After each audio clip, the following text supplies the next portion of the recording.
শীত আসবে আর পিঠা খাবে না এমন তো হতেই পারে না। আসসালামু আলাইকুম, সবাই কেমন আছেন? আশা করি সবাই ভালো আছেন। আলহামদুলিল্লাহ আমরাও ভালো আছি। আর এই তো আজকে অনেকদিন যাবৎ পিঠা বানাবো ভাবতেছি, তো চালটা কুটা হয়নি বা ভাঙিয়ে আনা হয়নি। তো ভাবলাম যে একটু পাটায় পিষে একটু কটা পিঠা বানাই, দেখি কেমন হয়। তা আগেকার যুগে আমার দাদু ঘরে দেখতাম যে ঢেকিতে পাট দিয়ে পিঠা বানাতো বা গুড়িটা তৈরি করে নিত। তো এখন তো আর ঢেকি তেমন একটা দেখা যায় না, এখন আধুনিক যুগের সাথে আধুনিক প্রযুক্তিও বের হয়ে গেছে। তো যাক, ও কথা না গেলাম। তো এই তো আমার ভাপা পিঠার জন্য গুড়িটা একবারে পাটায় কুটা হয়ে গেল। এখন এই যে এগুলোকে ভাপা পিঠার জন্য তৈরি করে নিচ্ছি, আর এখানে একটু সামান্য লবণ দিয়ে নিচ্ছি।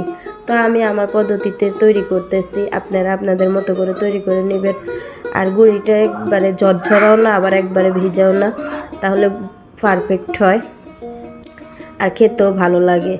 তো আমার এখানে ফ্রিজে কিছু নারিকেল ছিল, তো ওই নারিকেলটা দিয়েই আমি তৈরি করছি। আর ওইগুলোকে আর বাজার থেকে আর নিয়ে আসি নাই। তো খেতে খারাপ হয়নি, ভালোই হয়েছে। গরম গরম শীতের রাতে গরম গরম ভাপা পিঠা তো আর বলা লাগে না, খেতে খুবই ভালো লাগে। তো এখানে আমার মেয়েরা বসে আছে কখন পিঠা খাবে।